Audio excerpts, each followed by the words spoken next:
katakana. Sebelum saya membuka pertanyaan untuk teman-teman yang mau bertanya ya. Untuk grup besar, ini kan masih grup sementara kalian ya. Untuk grup besar ada sekitar kurang lebih 160 orang di sana dan mereka sudah belajar tips menghafal cepat huruf hiragana dan katakana. Nah, baru nanti hari Rabu dan Kamis di situ baru kita mulai belajar sama-sama dari bab satu. Baik, tips menghafal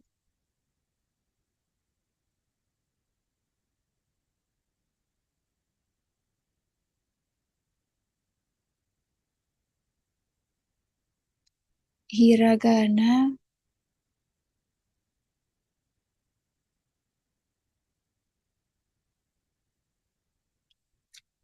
dan katakana.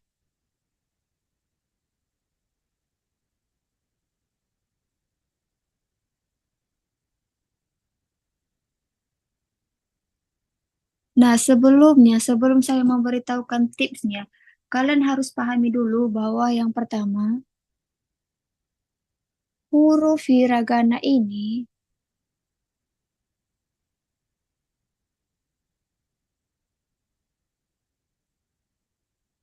ada sekitar 107 huruf.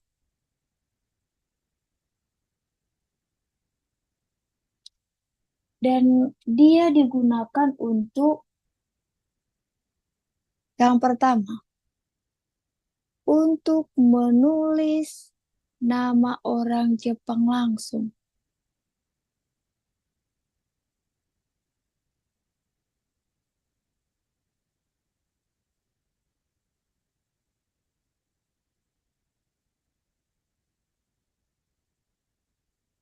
Jadi yang pertama itu untuk menulis nama orang Jepang asli.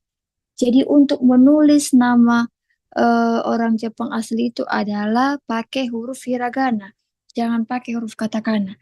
Yang kedua, untuk menulis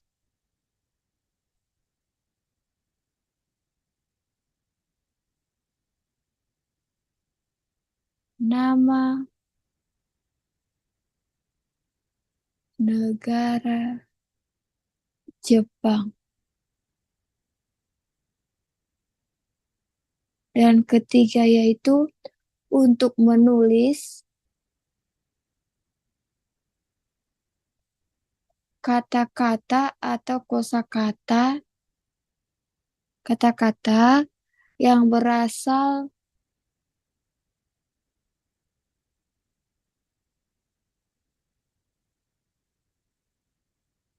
dari Jepang sendiri.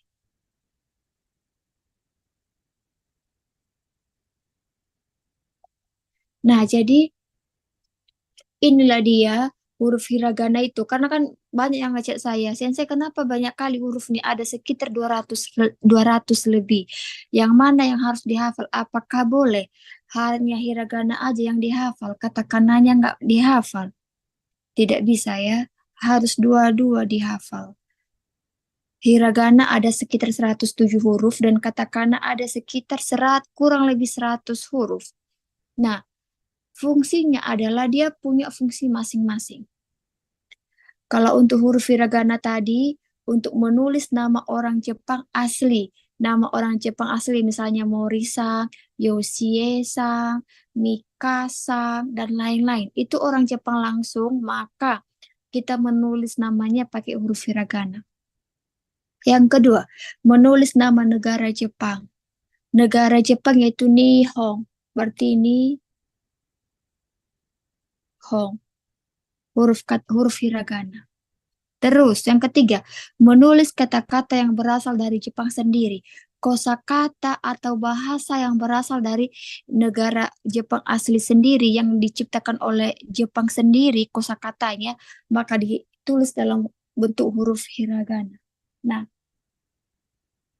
eh, banyak yang bertanya kayak gini,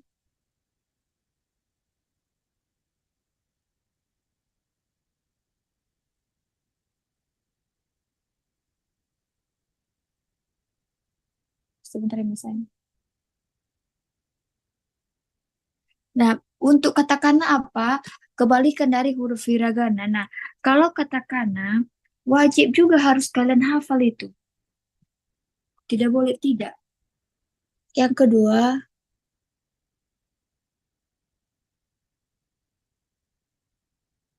huruf katakana.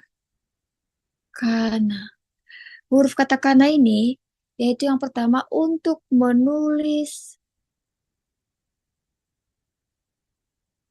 nama orang asing. Seperti saya, nama saya Masra. Misalnya, Masra. Maka nama saya ini tidak boleh ditulis di dalam huruf hiragana. Kenapa? Karena saya orang luar negeri.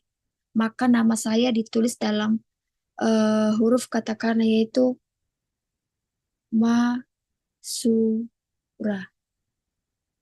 Kayak gitu. Jadi untuk menulis nama orang asing, dipakailah huruf katakana. Tidak boleh dipakai huruf hiragana. Yang kedua, untuk menulis nama nama negara luar negeri.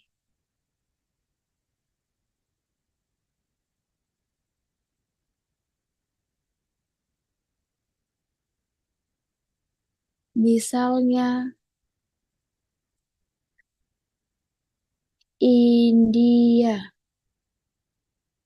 Maka bahasa Jepangnya India adalah Indo. Indo. Tapi dalam huruf katakana ditulis, bukan dalam huruf hiragana. Baru yang terakhir yaitu menulis kata serap, menulis untuk menulis kata serapan dari luar.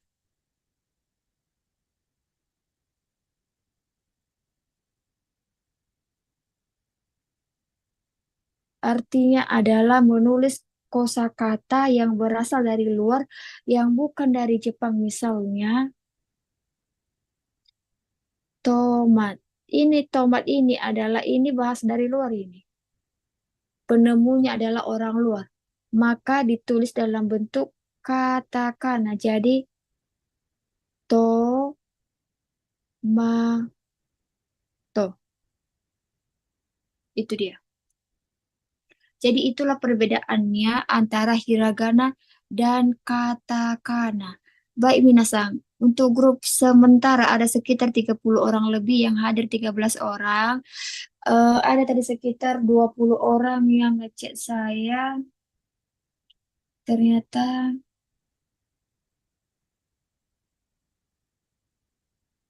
ternyata malam ini mereka malam ini semua pada ikut kerja. Ya. Baik, tidak apa-apa nanti direkam. Nah, oke, inilah perbedaan antara hiragana dan katakana. Setelah kalian sudah paham perbedaan antara huruf hiragana dan katakana, sekarang kita masuk untuk cara tips menghafal. Ini akan saya hapus ya. Cara tips menghafal huruf hiragana dan katakana. Kalau kalian paham cara menghafalnya atau tahu kalian tips menghafalnya, atau deh, kenapa? Atau deh, Em,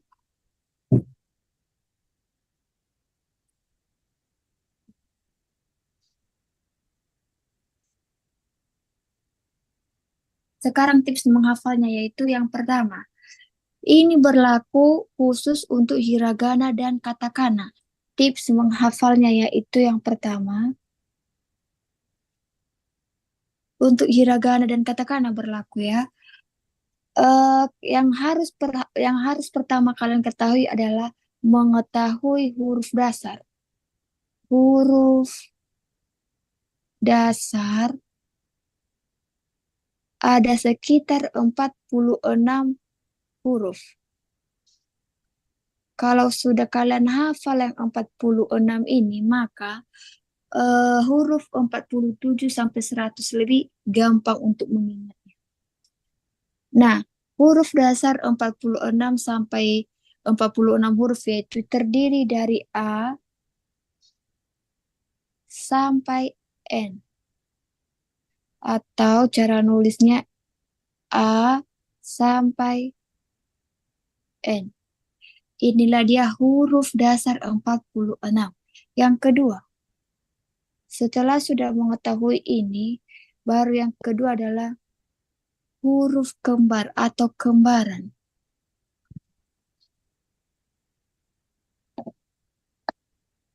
Huruf kembaran. Huruf kembaran maksudnya apa? Yang diambil dari A sampai N. Huruf kembaran dari Ga,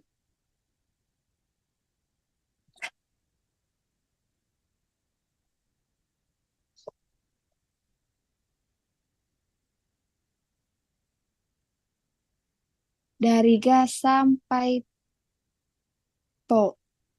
Atau dari, kalau dia bahasa Jepangnya Ga sampai Po. Saya buat di sini keterangannya.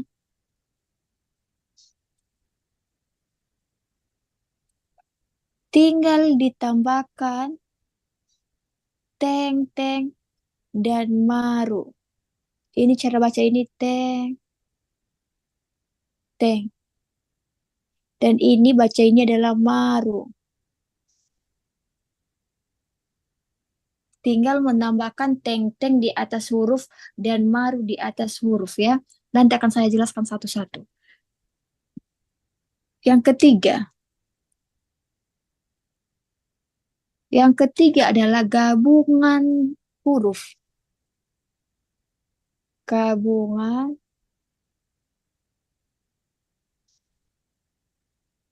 huruf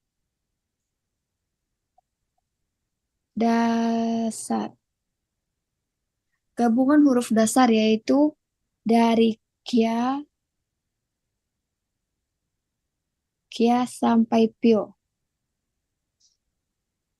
Uh, atau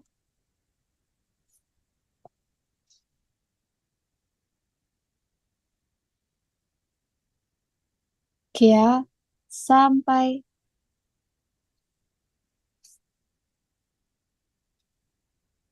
sebentar minasang ada yang chat saya sebentar.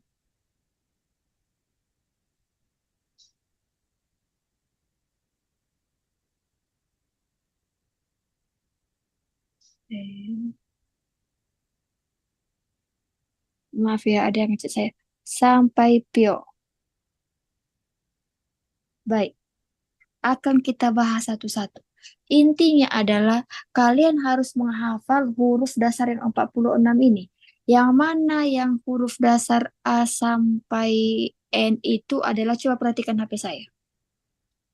Ini adalah huruf hiragana yang sudah di-share di grup. Udah? Udah di-share sama Yuki Sensei ya. Yang di dalam merah ini, yang di dalam ini, A sampai N, inilah huruf dasar bahasa Jepang. A sampai N ada sekitar 46 huruf. Nah, ketika kalian sudah menghafal yang di dalam ini, maka kita masuk ke huruf kembar. Huruf kembaran yang kayak mana? Inilah dia huruf kembaran di sebelahnya. Huruf kembaran yaitu dari K sampai Po. Coba kalian perhatikan ini, yang cara menulis ini kaki, gagi, go. Ini hanya ditambahkan teng-teng saja, tambahkan teng-teng dan tambahkan maru. Teng-teng itu adalah tanda kutip di atas huruf K tersebut. Nah, dari mana diambil huruf K, G, dan selanjutnya? Yaitu di sini dia, di huruf dasarnya. Dari sini dia. Ini dia kan kaki, ko. Ketika dia ditambahkan teng-teng di kepalanya, maka Namanya bukan K lagi, tapi disebut sebagai ga. Saya berikan contoh.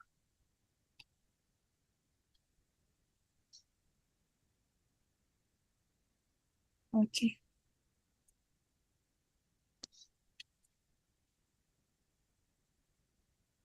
Yang yang pertama tadi huruf dasar ya, A sampai N ya udah paham ya di kotak-kotak warna merah. Sekarang saya menjelaskan yang kembarannya. Yang nomor dua ini. Udah. Yang nomor dua ini adalah mau mati Jungnya katanya kenapa bisa mati? Kenapa mati?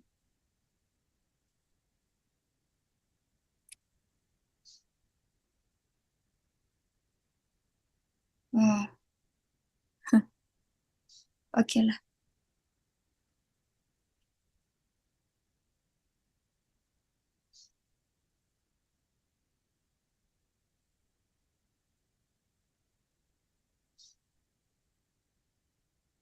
Baik, untuk yang kedua yaitu huruf kembarannya. Nah, untuk huruf kembarannya ini tadi yang saya bilang adalah eh misalnya ini kan K. K yaitu cara nulisnya seperti ini. K. Nah, sedangkan di huruf kembarannya ketika masuk ke huruf kembaran, maka dia ditambahkan teng-teng. Maka dia disebut bukan K lagi, tapi dia disebut sebagai ga.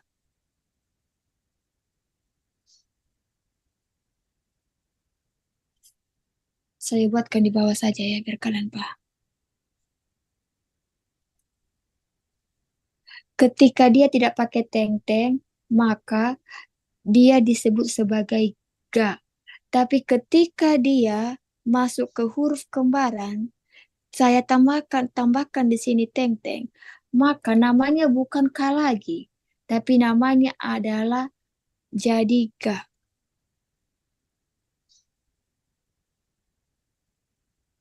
Makanya saya katakan tadi, kalau kalian sudah menghafal yang huruf dasar, huruf selanjutnya itu tinggal ikutin tipsnya saja. Penambahan apa dan disebut jadi apa. Ini huruf dasar K. K. Inilah dia. Ketika kita tambahkan teng-teng di kepalanya, masuk ke nomor dua, tips nomor dua menghafal hiragana, yaitu huruf kembaran, maka dia bukan K lagi, tapi dia jadi K. Inilah dia yang huruf kembaran yang di sebelahnya tadi ini. Ini. Gagi, gu, ge, go. Lanjut. Kalau ki di di huruf di huruf dasarnya, ketika kita masuk ke huruf kembarannya, saya tambahkan teng-teng di kepalanya. Maka namanya bukan ki lagi, tapi jadi ki. Begitu seterusnya. Begitu seterusnya sampai lihatlah ini kan kayak macam sa.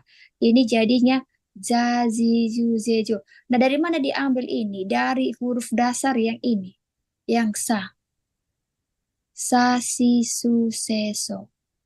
Dan selanjutnya. Sampai pa, pi, pu, pe, po. Nah, untuk pa, pi, pu, pe, po ini, dari ga sampai bo dia pakai teng-teng, dia pakai teng-teng. Sedangkan untuk yang po dia pakai maru. Perhatikan ini. Ini kan sama penulisannya ya. Ini sama penulisannya. Ya, ini kan sama penulisannya. Ini juga sama penulisannya. Tapi yang membedakan mereka apa? Kalau yang ini pakai teng-teng, maka dia disebut sebagai ba atau tanda kutip di atas kepalanya ya. Kalau ini dia pakai bulatan kecil di atas hurufnya atau namanya maru, maka dia dikatakan sebagai pa. Saya berikan contoh dari kata dasarnya, dari huruf dasarnya yang untuk teng-teng. Ini tadi untuk teng-teng udah siap ya. Sekarang untuk maru. Dari huruf dasar H. Kalau H, cara nulisnya adalah seperti ini. Tidak ada teng-teng di kepala dan tidak ada maru, maka dikatakan sebagai H. Udah, ketika ada teng-teng di kepalanya, ada teng-teng, saya buat di sini. Ada teng-teng di kepalanya, maka namanya bukan H lagi, tapi jadi ba.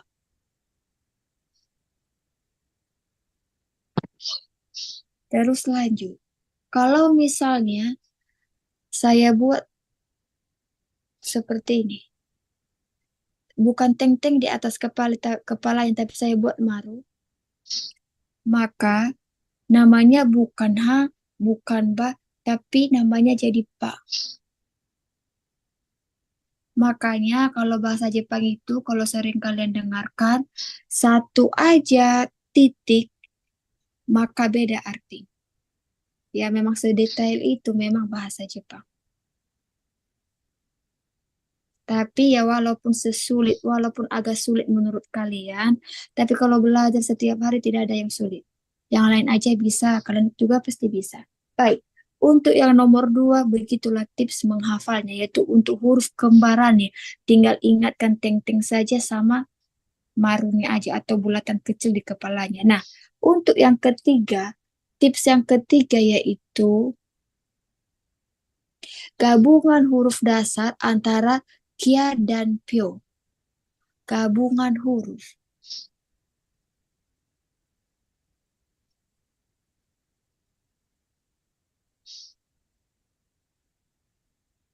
Nah, untuk gabungan huruf ini, kalian memperhatikan ini. Ini sekarang kita bahas paling bawah. Yang pertama tadi ini huruf dasarnya yang warna merah di dalam. Baru inilah huruf kembaran. Sekarang yang kita bahas adalah huruf gabungan ini di bawah. Yang di bawah ini. Nah, artinya huruf gabungan ini adalah setiap huruf hiragana maupun nanti katakana yang ada di urutan ini kecuali huruf tunggal A, I, U, E, O dan Wa, O, dan N. Itu kecuali ya. Selain itu, seperti kaki, ku, keko. Setiap huruf nomor dua yang terdapat di urutan huruf hiragana, misalnya kaki, ku, keko, berarti huruf keduanya di sini apa? Berarti huruf ki. Ki, huruf ki ini kita jodohkan sama huruf ya, yu, dan yo. Yang ketiga ini. Kita jodohkan dia di sini. Nah, begitu juga untuk yang urutan yang sa, si, su, se, so. Nah, kita lihat di sini huruf yang keduanya siapa? Berarti si. Jadi, si dijodohkan sama ya, yu, dan yo. Begitu seterusnya. Untuk ta, untuk na, untuk ha. Kalau untuk ta, huruf keduanya adalah ci. Na, huruf keduanya adalah ni. Kalau untuk ha, huruf keduanya adalah hi. Untuk ma, huruf keduanya adalah mi. Semua ini dijodohkan sama ya, yu, dan yo. Begitu juga yang dari sini. Huruf keduanya adalah gi, ci, ci, bi, pi. Ini semua dijodohkan sama ya, yu, dan yo. Nah, itulah yang dikatakan sebagai gabungan huruf. Saya ambil contoh untuk yang ini. Yang urutan kaki, ku, ke, ko ya. Ki. Saya buat ki. Dijodohkan sama yang ini tadi, yang bertiga ini. Ini ibaratkan perempuan ini. Dijodohkan sama ya, yu, dan yo. Maka ki dijodohkan sama ya akan menjadi kia. Tapi ya-nya harus kecil di bawah kalian buat. Jangan sejajar ya, itu udah beda artinya kalau sejajar. Maka dia disebut sebagai kia. Cara bacanya kia. Yang kedua, ki saya jodohkan lagi untuk yang kedua, untuk yang yu. Yu berarti jadi Q. Q U-nya dibuatkan kecil di bawah, Jadi ini disebut sebagai Q. Setelah itu baru yang terakhir adalah Q dijodohkan ke Yo. Maka dia akan menjadi Q.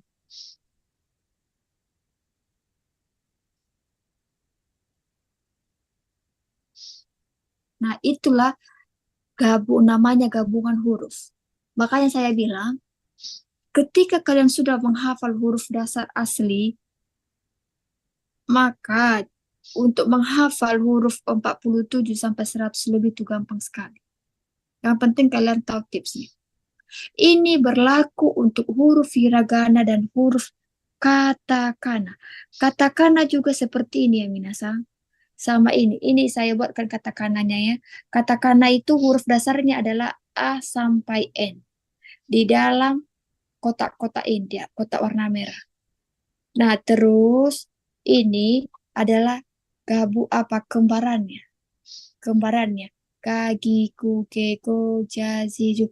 Coba gagi, kukeko ini mirip sekali dengan kaki, kukeko. Bedanya adalah di sini tidak pakai teng-teng, sedangkan di sini dia pakai teng-teng. Kan? Ini semua kembaran ini. Yang membedakan mereka adalah teng-teng dan maru. Nah, untuk yang apanya, yang nomor tiganya huruf gabungan atau gabungan huruf yaitu ini dia. Persis tadi yang saya bilang, setiap urutan ini nomor dua huruf dari urutan ini dijodohkan dengan ia, yu, dan yu. Seperti ini kan, ki digabungkan dengannya jadi kia. Inilah dia ki. Inilah dia ki dijodohkan sama ya, maka akan menjadi kia. Tapi ingat, kianya harus kia kecil, ya-nya harus kecil di bawah ya. Jangan seratakan dengan garis Q-nya. Kia, Q, dan Q. Baik, itulah tips menghafal huruf hiragana. Intinya adalah untuk belajar bahasa Jepang, wajib harus tahu huruf dasarnya hiragana dan katakana. Kenapa? Kalau kalian tidak bisa membaca huruf hiragana dan katakana, maka kalian tidak akan bisa membaca kosakatanya nanti. Makanya sangat penting huruf dasarnya ya.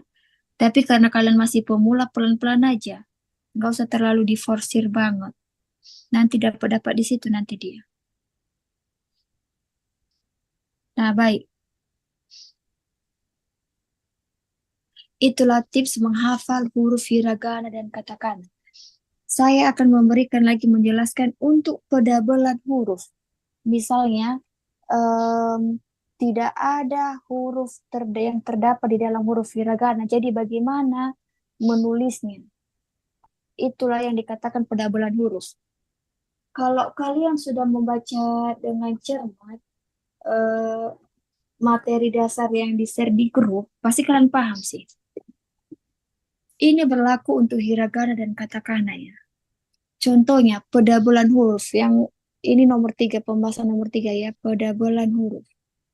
Pedabelan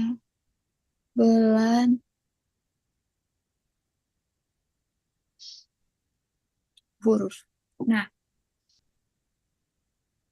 ketika huruf yang kita maksud tidak ada di dalam huruf hiragana dan katakana, maka diganti dengan su kecil.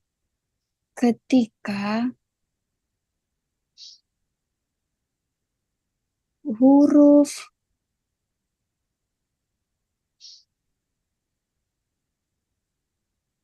tidak ada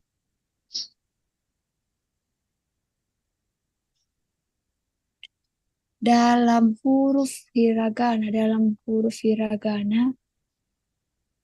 hiragana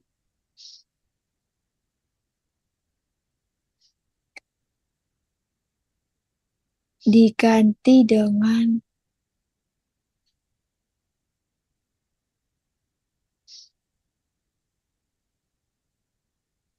su. Su saya buat di sini su kecil. Ini khusus untuk huruf hiragana. Nah, untuk katakana, untuk katakana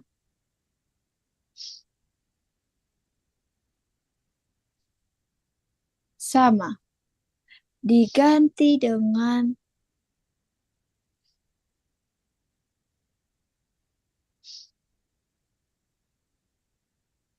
huruf, diganti dengan su kecil, tapi yang katakana.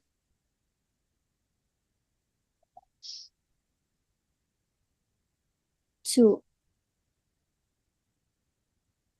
tapi yang kecil.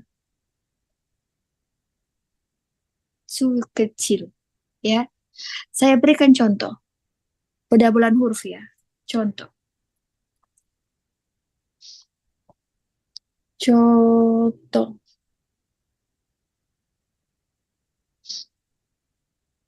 Untuk hiragana dulu. Hiragana ya, untuk hiragana ya. Di tugas untuk mengubah syair lagu ke bentuk huruf hiragana, di situ ada pendabulan huruf yang ini. I, sho, ni. Kan? Nah, ini huruf I di dalam huruf hiragana ada ya, I. Terus, S ini tidak ada di dalam huruf hiragana, walaupun kalian lihat. Dari A sampai P tidak ada huruf S. Huruf tunggal di dalam huruf hiragana hanya A, I, U, E, O, dan N. Selain itu, maka tidak ada. Oke, nanti saya skip dulu, lanjut. Untuk so. Untuk so dalam huruf hiragana adalah ini dia. So. Terus untuk huruf O. Dalam huruf hiragana ini dia. Baru ni. Dalam huruf hiragana inilah dia. Bagaimana dengan S ini sehingga nggak ada dalam huruf hiragana? Maka ingat tadi rumusnya. Ketika tidak ada huruf di dalam hiragana, maka diganti dengan su kecil. Berarti S ini kan tidak ada di dalam huruf hiragana. Berarti kita ganti dengan su kecil. Berarti ini dibaca adalah ishoni. Oke. Sensei, apakah hanya berlaku untuk S? Tidak ya. Semua huruf berlaku su kecil. Intinya adalah tidak ada di dalam huruf hiragana, maka diganti dengan su kecil. Untuk huruf khusus hiragana ya. Baik, yang kedua, untuk katakana. Bagaimana untuk katakana, Sensei? Katakana. Contohnya, pa, to. Ini kan T. Dia berdiri sendiri. Dan itu tidak ada di dalam huruf hiragana, katakana. Pa. Dalam huruf hiragana, pa. To. Inilah dia huruf hiragananya, to. Bagaimana dengan T ini? T ini kan nggak ada di dalam huruf hiragana. Maka ingat tadi rumusnya. Baik hiragana maupun katakana, ketika huruf di dalamnya tidak ada di dalam huruf hiragana dan katakana, maka ganti dengan su kecil. Maka T ini karena dia tidak terdapat di dalam huruf katakana, maka saya akan ganti jadi su kecil. Jadi dibaca jadi pato.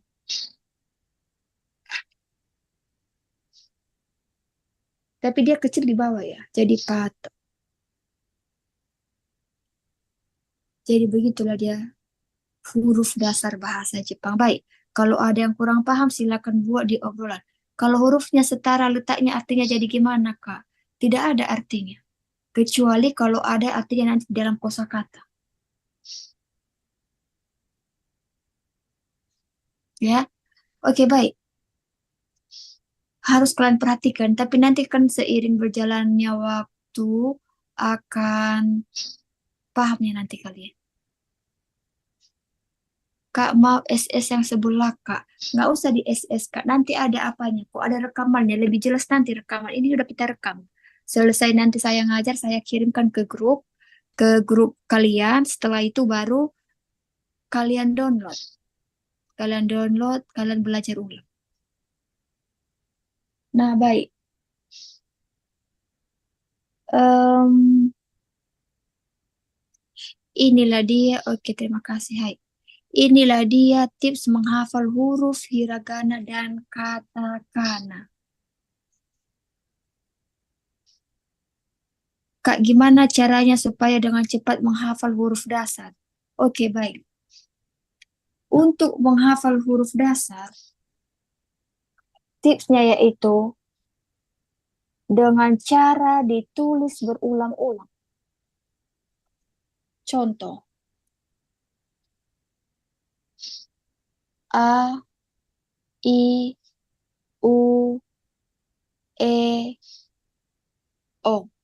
Ini dia ya, A, I, U, E, O. Maka yang nomor A ini harus kalian tulis sebanyak 8 kali sambil ngomong sambil nulis. Kalau menghafal bahasa Jepang jangan hanya di dalam hati. Itu tidak akan bisa kalian. Tapi kayak mana caranya ya iya. Kayak macam orang gila kita memang kalau belajar bahasa Jepang ini ngomong sambil nulis. Ya, misalnya A, sambil nulis dan sebutkan satu, dua, tiga, empat, lima, sampai 8 kali. Kalau saya dulu, karena saya mengejar target harus berangkat dalam kurang lebih 2 bulan atau 3 bulan, saya menulis A ini sampai 20 kali. Sampai penuh buku yang 50 lembar, bolak-balik.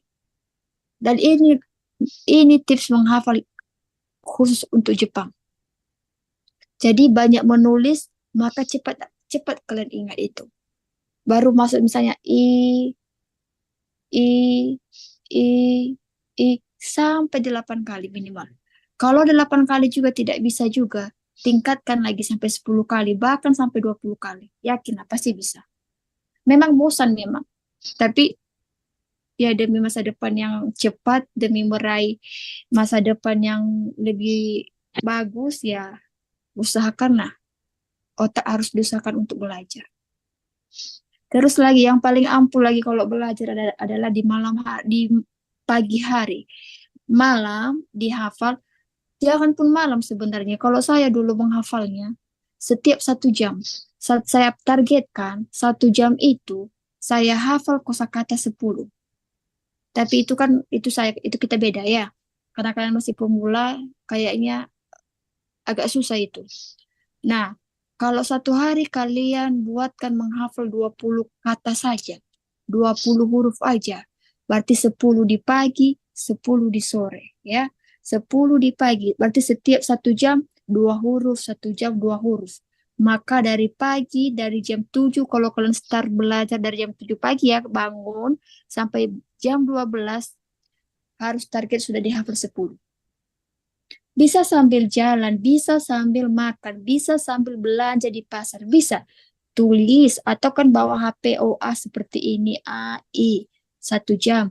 Jam selanjutnya UE dan selanjutnya. Kalau kalian langsung menghafal di malam hari 20 huruf itu tidak akan bisa, yakinlah sama saya. Nggak bisa. Kalau dia sistem ngebut 1 malam hafalnya nggak bisa. Tapi 10 pagi, 10 sore, baru malamnya sekaligus 20, diulang 20. Bangun besok pagi, sebelum menghafal huruf selanjutnya, ingat dulu yang 20 semalam yang dihafal di pagi hari. Nah, nanti nggak akan lupa nanti. Kak, kita harus hafal huruf dulu lah yang baru ke kosakata. Iya, harus huruf dulu. Karena kalau tidak tahu huruf, bagaimana bisa tahu kosakata, baca kosakata. Habis ini, nanti setelah ini saya akan mengajar di angkatan senior. Selesai saya mengajar di angkatan senior, akan saya gabungkan kalian ke grup besar. Di grup besar ada sekitar 150 orang teman-teman di sana. Dan saya akan gabungkan juga di Telegram. Sekalian saya akan mengirimkan materi lengkap untuk pembahasan minggu depan, Rabu dan Kamis. Jadi nanti di situ nanti coba nanti kalian buka filenya, kosakatanya itu ditulis dalam bentuk hiragana dan katakana. Jadi kalau kalian tidak tahu huruf dasarnya, maka kalian tidak akan bisa membaca kosakata. Terima kasih tipsnya Kak. Oke, sama-sama ya. Jadi kayak gitu ya Minasang. Baik, ada sekitar 6 menit lagi waktu. Saya akan menjelaskan sedikit saja perbedaan visa Tokutegino dan visa magang. Yang kita ajarkan adalah visa TG. TG atau Tokutegino. Tokutegino. Kalian coba nanti searching pengertian Tokutegino bisa berangkat ke Jepang tanpa masuk LPK. Dan sebenarnya biayanya sangat murah kalau Tokutegino. Perbedaannya dengan magang dan dengan TG ini adalah salah satu dari jam kerja. Jam kerja magang itu sudah ditentukan sama pemerintah. Tidak boleh lewat, boleh kurang. Jarang sekali magang yang banyak yang ada lembur di Jepang, jarang banget. Mungkin ada 10 banding 1. Soal gaji, kalau dia magang, gaji bersihnya itu 13 juta. 13 juta ya, dikirim ke rekening mereka. Tapi 13 juta ini belum lagi uang makan, uang air, uang listrik, dan segala macam. Kawan saya yang magang 1 bulan, itu udah hemat kali dia. Dia bisa nyimpan bersih 7 juta doang 1 bulan. Makanya kalau kalian bertanya di Jepang sama teman-teman kalian, saya tidak tahu ya. Kalau ada di antara kalian, pernah nggak kalian tanya sama teman kalian yang sudah di Jepang, berapa gaji di Jepang? Atau nggak usah tanya gaji, kayak mana sih proses kerja di Jepang? Saya yakin, mungkin di antara 100 orang yang bisa merespon kalian, bersyukur kalau ada 5 orang. Kenapa? Karena rata-rata yang mereka itu adalah magang dan mereka tidak mau mengasih tahu kan ke kalian karena tidak sesuai dengan ekspektasi mereka. Yang tadinya di Indonesia diiming-imingkan gaji 35 juta, 25 juta sampai di Jepang boro-boro 20 juta. 10 juta bersih pun nggak ada kalau magang ya. Itu dia magang. Namanya magang, kerja sambil belajar. Terus satu lagi, jangan kalian bilang kayak gini, ala udahlah yang berangkat aja lah dulu jadi magang, yang penting sampai Jepang ya. Oh jangan. Kalau kalian berpikir kayak gitu, yang penting berangkat aja dulu, siap-siaplah kalian meran. Ya, magang selain gaji kecil, tidak boleh pindah ke perusahaan lain selama 3 tahun. Kalau udah selesai 3 tahun magang, bisa kembali ke Indonesia baru lanjut ke Jepang ambil TG. Dia prosesnya lama. Udah lagi tuh biayanya di LPK nggak kemana 50 juta kalau magang. Terus lagi, liburnya dalam 1 tahun kalau magang, lebih 100 hari dalam 1 tahun. Dan tidak bisa kita request untuk mengambil lembur, tidak bisa. Nah, kalau TG, selain gajinya lumayan daripada magang, terus TG bisa pindah perusahaan. Kalau misalnya 6 bulan dia kerja di perusahaan ini, lalu ternyata teman stafnya misalnya ya, eh, tidak baik atau jahat, danger misalnya, ya udah dia bisa pindah. Ya udahlah pindah ke perusahaan lain, bisa kalau TG. Terus kalau gajinya kecil tidak sesuai dengan kontrak kerja yang ditandatangani, dia bisa pindah cari perusahaan yang besar, cari gaji yang besar. Terus kalau toko Tegino lagi, bisa dia lembur banyak, yang penting badannya sehat dan bisa menabung banyak. Kalau toko Tegino ini adalah namanya visa kerja. Kita sama seperti orang Jepang sendiri kerjanya dan gajinya sama seperti orang Jepang. Pengen banget Kak kerja ke Jepang pakai visa kerja Kak. Ya udah inilah dia yang kita ajarkan. Visa ini namanya visa Tokutegino ya. Jadi tidak mesti harus masuk LPK, tidak harus mesti bayar 12 juta untuk belajar ini, nggak mesti. Yang penting kalian mendapatkan mentor yang mau mengarahkan kalian untuk belajar bahasa Jepang, ya udah tinggal ikutin alurnya. Makanya kan kita bilang selagi tidak keluar dari grup, maka kita akan bimbing sampai bisa. Berapa biayanya Kak per bulan? Nggak usah dibayar per bulan gratisnya. Yang penting sebelum masuk grup ada beberapa aturan yang udah di-share.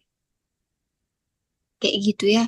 Nanti kita akan meng-share semua materi lengkap tanpa kekurangan satupun, mau kanji, kosakata, dan semua-semua lah filenya. Tinggal dari kalian nanti kalau kalian tidak mau belajar. Di LPK pun, mereka juga mempelajari itu, malah lebih detail atau lebih lengkap file yang kita kirim ke peserta. Kenapa? Ketika saya menjelaskan, ketika tim menjelaskan, atau saat kita belajar, rekaman waktu saya menjelaskan seperti ini akan dikirim di grup. Maka, dimanapun kalian berada, kapanpun kalian ada waktu luang, kalian bisa belajar ulang. Kalau di LPK tidak ada itu rekaman-rekaman. Kalau hari ini senseinya mengajar, tiba-tiba kamu lagi berkhayal memikirkan pacar kamu, entah kayak mana lagi bermasalah. Ya udah, proses belajar hari ini selesai, tidak akan diulang lagi. Dan kalau sampai kita tidak paham apa yang di-share hari itu, maka bab selanjutnya pun nanti pasti kita linglung, pasti kita kurang paham. Kayak gitu dia kalau kenapa di LPK lama baru berangkat ada sampai 2 tahun, 1 tahun setengah karena kayak gitu. Jadi tidak ada lagi sistem ulang. Ada sistem ngajar ulangnya nanti, tapi tunggu dulu yang angkatanmu dulu berangkat dulu ke Jepang sampai selesai ujian. Baru kalau kamu tidak lulus, baru kamu ditinggalkan kelas, diikutkan lagi ke siswa baru. Jadi lama prosesnya. Nah, kalau di sini, makanya saya bilang, tinggal dari kalian kalau kalian tidak mau belajar. Tidak mengeluarkan uang puluhan juta, tidak ya. Baik. Sampai di sini kita belajarnya. Nanti filenya nanti rekaman akan saya kirim di grup sekarang atau besok. Lihat nanti dari tim yang mengirim. Untuk selanjutnya kita akan belajar setiap Rabu dan Kamis mulai minggu depan masuk bab. Untuk peraturan selanjutnya akan di-share nanti di grup besar ketika kalian sudah digabungkan di grup besar. Grup ini kan cuma masih grup sementara ya, ada sekitar 30 orang lebih kalau nggak salah. Nanti di grup besar itu ada sekitar 150 orang lebih, kurang lebih 200 nanti di sana. Tapi nanti setelah saya share materi lengkap, baru nanti Yuki Sensei akan menggabungkan kalian ke grup besarnya ya. Baik, kalau ada yang mau bertanya nanti, chat di grup aja, karena sekarang saya mengajar di angkatan senior. Terima kasih untuk yang malam ini yang sudah hadir, ada sekitar 13 orang dari jumlah 33 orang. Yang lainnya masih kerja, tidak apa-apa. Sampai ketemu minggu depan. Terima kasih untuk kerjasamanya. Otsukare sama Desta, Mata, Raisune. Hai, terima kasih penjelasannya Kak sama-sama. Baik. Oke. Semoga bermanfaat. Dia belajar-belajar lagi kalian untuk huruf dasarnya. Baik, selamat malam. Semoga bermanfaat. Jangan lupa belajar. Jangan lupa makan. Bye-bye, sayonara. Saya duluan keluar ya karena saya mau mengajar di angkatan senior kalian. Selamat malam.